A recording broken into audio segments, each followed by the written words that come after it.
Vous savez, cela fait 45 ans que je suis dans le ministère. Et j'ai observé Dieu agir à travers toutes sortes de situations que les gens pensaient impossibles à surmonter.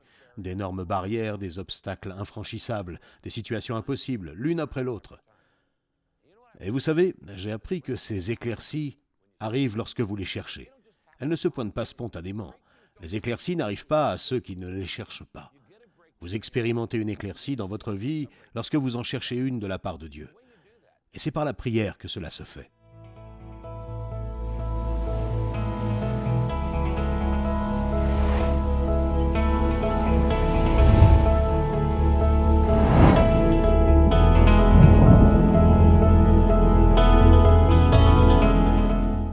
Bienvenue à nouveau à 40 jours de prière.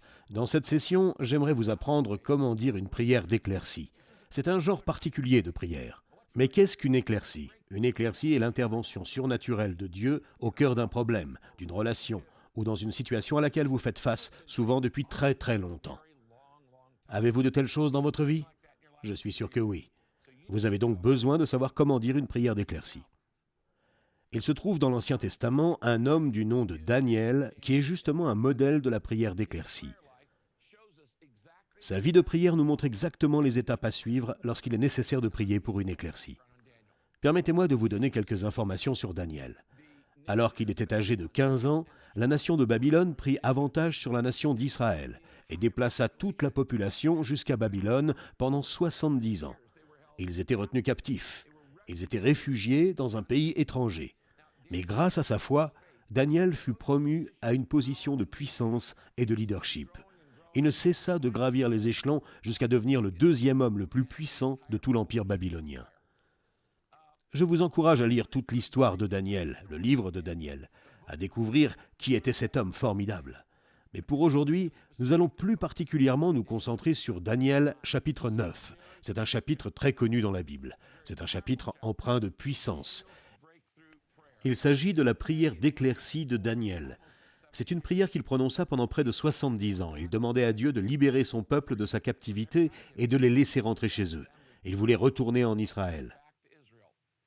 Et vous savez, après 70 longues années de problèmes et d'attentes, ils eurent besoin d'une éclaircie. Qu'en est-il de vous?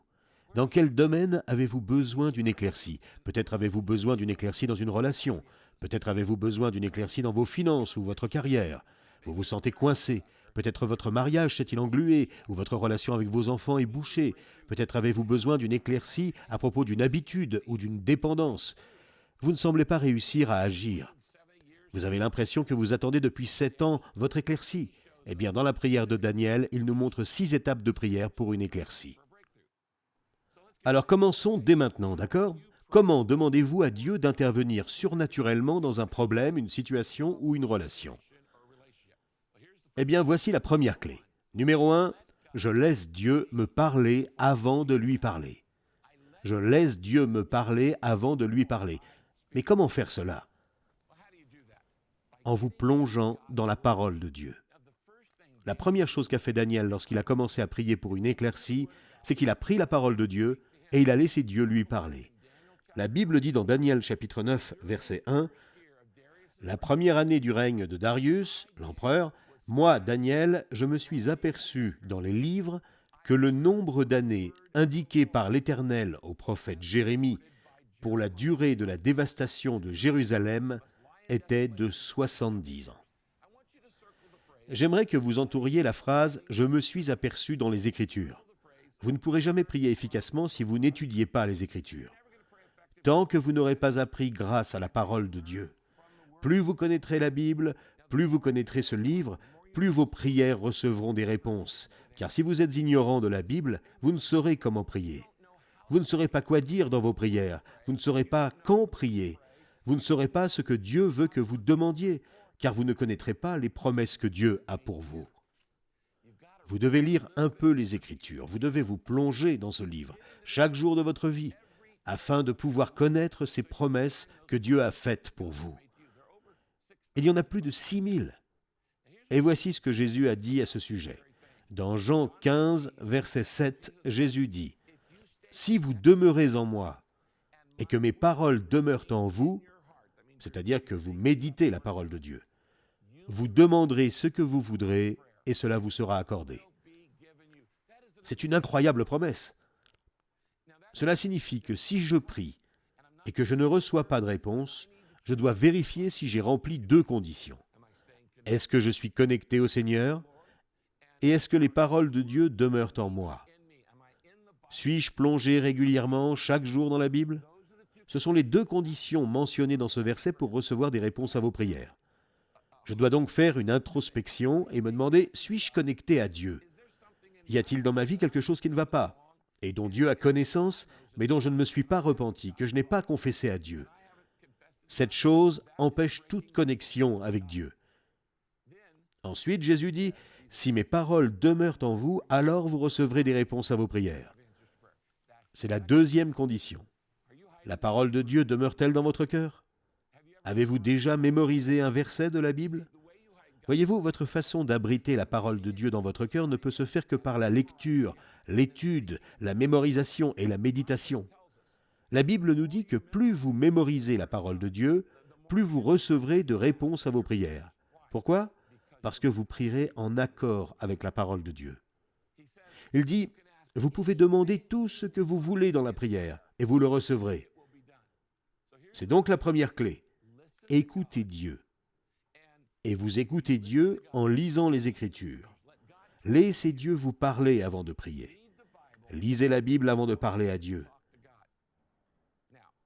Il y a une deuxième clé. Focalisez mon attention sur Dieu. C'est la deuxième chose qu'a fait Daniel. Je concentre mon attention sur Dieu. C'est le verset suivant dans Daniel chapitre 9, verset 3. Daniel dit, « Je me suis tourné vers le Seigneur Dieu en le recherchant avec des prières. » Je veux que vous entouriez le mot « recherchant ». La première étape de la prière consiste à écouter.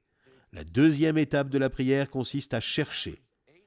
Regardez ce verset dans Proverbe 8, 17, où Dieu dit « J'aime ceux qui m'aiment et ceux qui me cherchent. » Me quoi? Trouve. Donc si vous avez l'impression que vous ne trouvez pas Dieu, alors c'est que vous cherchez mal. Ceux qui me cherchent me trouvent. Laissez-moi vous montrer une autre promesse. Dans Jérémie 29, 13, Dieu dit « Vous me chercherez et vous me trouverez, parce que vous me chercherez de tout votre cœur. » Regardez ce verset, c'est sérieux, une recherche sérieuse. Il dit que vous pouvez le trouver si vous voulez vraiment le connaître. Dans Hébreux 11, 6, Dieu dit ceci, « Et qu'il récompense ceux qui le cherchent. » Aimeriez-vous que Dieu récompense votre entreprise? Recherchez-le. Aimeriez-vous que Dieu récompense vos finances? Recherchez-le. Aimeriez-vous que Dieu récompense votre mariage? Recherchez-le. Aimeriez-vous que Dieu récompense vos enfants? Alors recherchez Dieu dans chaque relation de votre vie. Pour recevoir la récompense de Dieu dans un domaine, vous devez le rechercher dans ce domaine.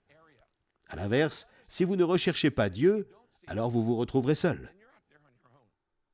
Vous ne le réalisez peut-être pas, mais une grande partie de votre souffrance actuelle, ces difficultés, ce stress, cette pression que vous ressentez, ces problèmes auxquels vous faites face, vos relations détériorées, presque tout ce à quoi vous êtes confronté maintenant, est le résultat, je déteste le dire, mais c'est vrai, c'est le résultat de votre non-recherche de Dieu. Puisque vous n'avez pas recherché sa direction dans votre mariage, dans votre carrière ou autre, vous n'avez pas recherché sa sagesse. Vous n'avez pas cherché son aide. Vous n'avez pas cherché sa permission. Vous avez simplement pris une décision sans même demander à Dieu. Et vous n'avez pas sérieusement et consciencieusement cherché Dieu pour lui demander « Devrais-je acheter cette maison? Devrais-je accepter ce travail? Devrais-je acheter cette voiture?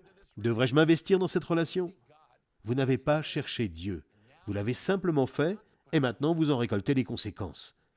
Mes amis, à chaque fois que nous ignorons Dieu, et que nous ne lui demandons ni son aide, ni sa direction, savez-vous ce que fait Dieu? Il se retire. Il vous dit, tu sais quoi? Ok, fais comme tu veux. J'aurais pu t'épargner de nombreux problèmes si tu m'avais cherché. Regardons à présent les choses de manière plus positive. Que souhaitez-vous vraiment avoir dans la vie? Si vous deviez dessiner une image de ce que serait l'année prochaine, votre avenir, et que vous disiez « Voilà ce à quoi j'aimerais que ma vie ressemble l'année prochaine. J'aimerais que ces choses se produisent dans ma vie. J'aimerais voir ces changements, ces éclaircies. » Si vous deviez peindre cette image, à quoi ressemblerait-elle? Et voici ma deuxième question. En avez-vous parlé à Dieu? L'avez-vous cherché? La Bible dit « Dieu récompense ceux qui le cherchent ». Reprenons cela. Dans les étapes de Daniel, l'étape 1, tout d'abord, écoutez Dieu. J'étudie, je lis la parole de Dieu. Ensuite, je recherche sincèrement Dieu, tout comme Daniel le fit. Et voici la troisième chose qu'il fit, et c'est la troisième étape dans la prière pour une éclaircie dans votre vie. J'exprime mes désirs avec émotion. Très important. J'attends.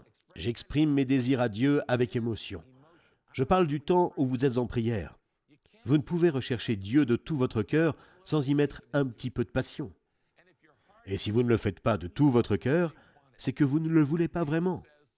Daniel dit ceci, « Je me suis tourné vers le Seigneur Dieu. » Il l'a fait avec sincérité, avec des supplications.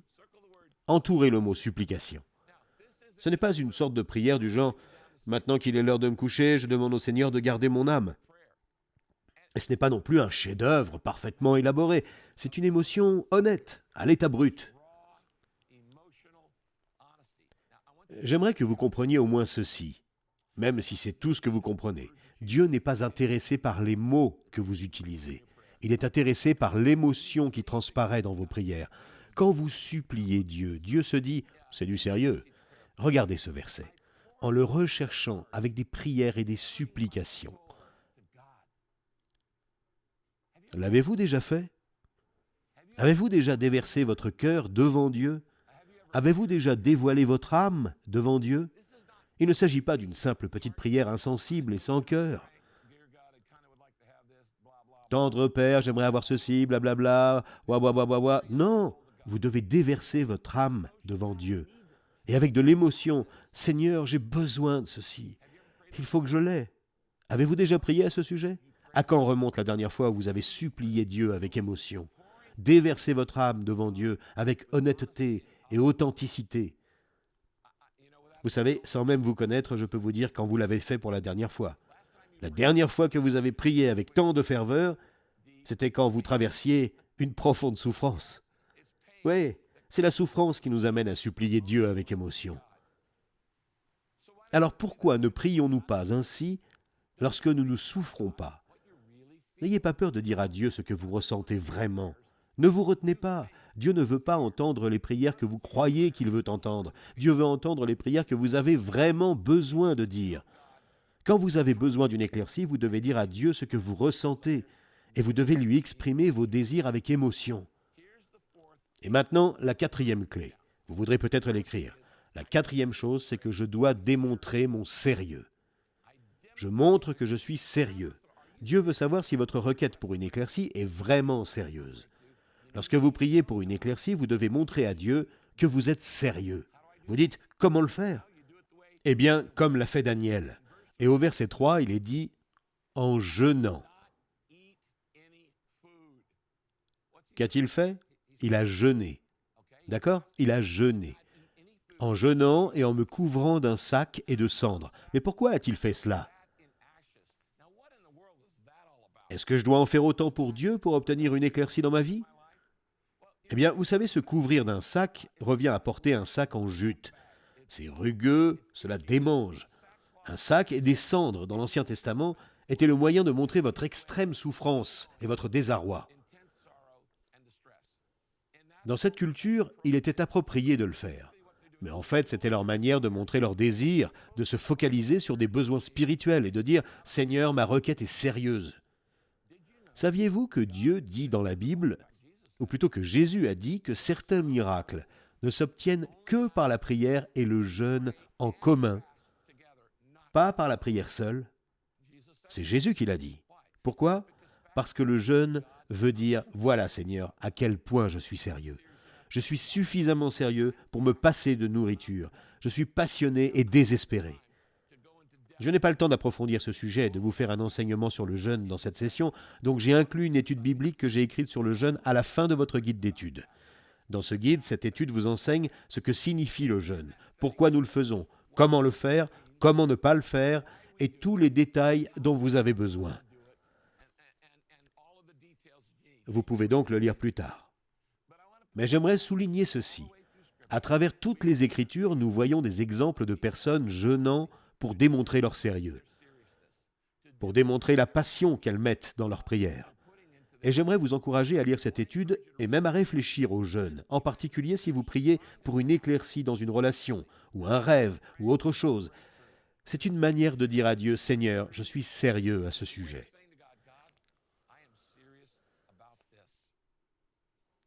Bien, maintenant, voici la 5e clé pour prier pour une éclaircie comme le fit Daniel. Remercier Dieu pour son amour et ses promesses. Je remercie Dieu pour son amour et ses promesses. Vous savez que la Bible dit que lorsque vous priez, vous devez prier avec une attitude de reconnaissance. Philippiens 4 parle de la prière avec reconnaissance. Et nous devons faire nos requêtes dans nos prières à Dieu avec une attitude de reconnaissance et de gratitude. Et c'est la 5e chose que fit Daniel dans sa prière. Il se rappela combien Dieu est bon, combien il est miséricordieux et combien il est reconnaissant envers Dieu. Dans Daniel chapitre 9, verset 4, il y est dit « J'ai prié l'Éternel mon Dieu et je lui ai fait cette confession. Seigneur, Dieu grand et redoutable, toi qui gardes ton alliance et qui traites avec bonté ceux qui t'aiment et qui obéissent à tes commandements. » Et ensuite au verset 9, il dit « Le Seigneur notre Dieu est rempli de compassion et de pardon. Pourtant nous nous sommes révoltés contre lui. » Voilà le point essentiel. Dans cette étape, vous dites à Dieu « Seigneur, je te suis reconnaissant de ce que tu es Dieu et pas moi. Je te suis reconnaissant de ce que tu m'aimes. Tu pardonnes, tu es bon, tu es compatissant. » Et vous remerciez Dieu pour qui il est et pour ce qu'il a fait. Vous remerciez Dieu pour son amour et vous le remerciez pour ses promesses. C'est un point important. Nous devons toujours prier avec reconnaissance. Nous arrivons maintenant à l'étape 6 dans la prière de Daniel. C'est la 6e clé qu'il nous enseigne pour savoir comment prier pour une éclaircie, et donc la voici. Je confesse humblement mes péchés. Cela fait partie de la prière d'éclaircie. Après la reconnaissance vient la confession. Je dois confesser humblement mes péchés devant Dieu. Voyez-vous, Dieu n'écoute pas les lamentations arrogantes, mais il écoute les humbles confessions. Et lorsque nous faisons cela, nous avons toute l'attention de Dieu. C'est de cette manière qu'a prié Daniel.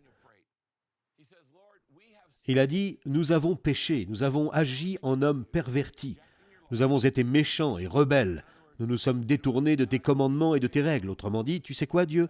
Nous nous sommes fait notre propre moralité. Est-ce que cela sonne familier pour vous? Nous avons décidé de ce qui était bien et de ce qui était mal. Il dit encore « Nous n'avons pas écouté tes serviteurs, les prophètes, lorsqu'ils ont parlé en ton nom. Nous n'avons pas été fidèles. » Ce qu'il dit ici, c'est qu'ils ont commis un adultère spirituel. Il veut dire, Seigneur, nous savons que nous ne méritons pas tes bénédictions, mais je me jette à tes pieds devant ta grâce. Dans le verset suivant, il dit, mon Dieu, tends l'oreille et écoute. Ce n'est pas en nous appuyant sur nos actes de justice que nous te présentons nos supplications, mais en nous appuyant sur ta grande compassion. Ceci est vraiment très important, donc je veux vraiment que vous le compreniez. Rappelez-vous que la prière n'est pas basée sur ma capacité à être bon ou votre capacité à l'être. Elle est basée sur la bonté de Dieu. Et c'est pour cela que lorsque nous arrivons à cette étape de confession, nous ne faisons qu'admettre « Seigneur, nous ne méritons pas une éclaircie. Nous ne méritons pas de réponse, mais nous nous jetons à tes pieds par ta grâce et par ta compassion. » C'est une humble requête et une honnête confession. De quelle manière alors Dieu répond-il à ce genre de prière? Eh bien, au verset 20 et 23, dans le même chapitre, Daniel chapitre 9, nous voyons comment Dieu répond. Et j'aimerais que vous écoutiez ceci. Daniel dit « Je parlais encore, je priais ». D'ailleurs, arrêtons-nous ici. Entourez la phrase ou soulignez « encore ». Daniel n'a pas fait cette prière qu'une fois, c'est très important. La prière dont nous parlons, la prière d'éclaircie, il ne l'a pas faite qu'une fois. Il l'a priée encore et encore et encore et encore. Et si vous ne priez qu'une seule fois pour un sujet, c'est qu'il ne vous tient pas tant à cœur. Il dit « Je parlais encore, je priais, je reconnaissais mon péché et celui de mon peuple. » Quand l'homme, Gabriel, celui que j'avais vu dans ma précédente vision, s'est approché de moi et m'a dit « Daniel, je suis venu maintenant pour ouvrir ta compréhension. » Ne serait-ce pas fabuleux? Au moment où vous commencez à prier, vous recevez une réponse. Je suis ici pour vous dire que vos prières auront des réponses. Parce que Dieu vous aime vraiment beaucoup. Cet exemple est rempli de renseignements pour vous aider à prier. Tout d'abord, quand vous priez comme Daniel, Dieu répond à vos prières. Lorsque vous suivez ces étapes, Dieu répond à vos prières. Car c'est une prière biblique d'éclaircie. Si vous priez que Dieu intervienne surnaturellement, il vous dit « je le ferai ». Je peux vous dire tout de suite ce que Dieu va vous dire si vous priez de cette façon. Il va vous dire ce qu'il a dit à Daniel. Il va vous dire « je t'aime vraiment beaucoup. Tu comptes vraiment beaucoup pour moi. J'ai assisté à ta naissance. Je t'ai vu grandir. J'ai vu toutes les blessures de ta vie. Je t'ai vu dans les bons et les mauvais moments, les hauts et les bas, les très hauts et les très bas. J'ai vu tout ce que tu as vécu. Et j'ai un plan et un calendrier pour ta vie. Et quand tu as commencé à prier, j'ai tout de suite entendu ta prière. Et je suis ici pour te dire que je l'ai entendu au moment où tu as prié. Mais je voulais que tu continues de prier. Nous allons aborder le sujet de la persévérance dans une autre session, mais je veux vous dire ceci. Dieu vous dit, dès le moment où tu as commencé à prier, je t'ai entendu. Il existe cependant de multiples raisons pour lesquelles il faut persévérer dans la prière. Nous en reparlerons. Mais permettez-moi de terminer en disant ceci. Je ne sais pas dans quel domaine vous avez besoin d'une éclaircie aujourd'hui. Peut-être avez-vous besoin d'une éclaircie dans votre façon de penser. Vous avez une barrière mentale dans vos pensées. Ou peut-être avez-vous besoin d'une éclaircie dans votre cœur. Et vous n'arrivez pas à lâcher une blessure qu'une personne vous a infligée, ou un souvenir, ou une culpabilité, ou une honte, et vous avez besoin d'une éclaircie à cet endroit. Vous avez peut-être besoin d'une éclaircie dans votre corps. Vous avez peut-être un problème de santé persistant, ou une éclaircie dans votre entreprise, ou dans vos finances, ou dans vos relations, ou dans vos craintes. Seigneur, j'ai besoin d'être libéré de mes peurs. J'ai besoin d'être libre dans tous ces différents domaines. Peut-être avez-vous prié à ce sujet, mais il semble que vous deviez attendre l'éternité avant de voir une éclaircie, tout comme Daniel dut attendre. Si vous suivez ces étapes, cependant, et si vous priez comme Daniel, Dieu répondra à vos prières. En son temps, à sa façon.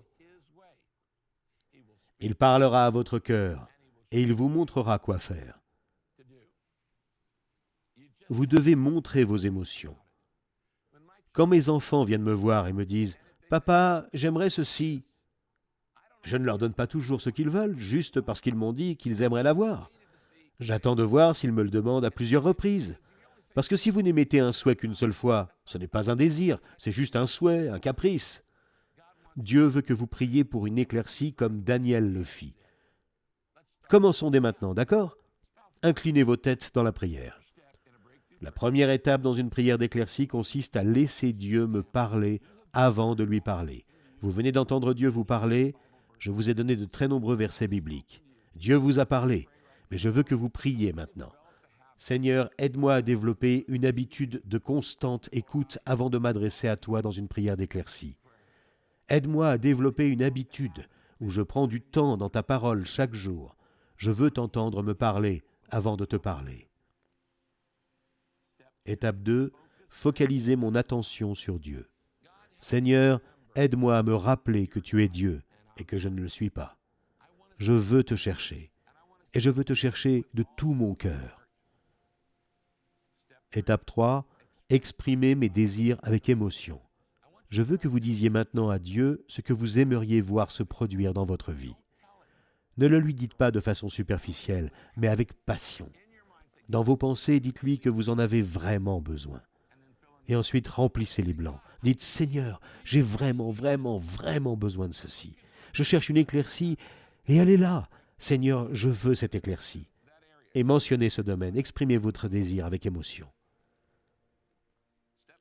L'étape numéro 4 consiste à démontrer votre sérieux. Dites, Seigneur, je suis très sérieux là. Et je veux montrer mon sérieux en jeûnant, en priant, ou par ce qu'il faudra pour montrer combien je suis sérieux par rapport à ce besoin dans ma vie. Ensuite, merci Seigneur pour ton amour et tes promesses. Tout comme Daniel le fit. Seigneur, merci parce que ton amour ne faillit jamais, il n'a pas de fin. Merci Seigneur pour toutes tes promesses. Et si je demande, je recevrai.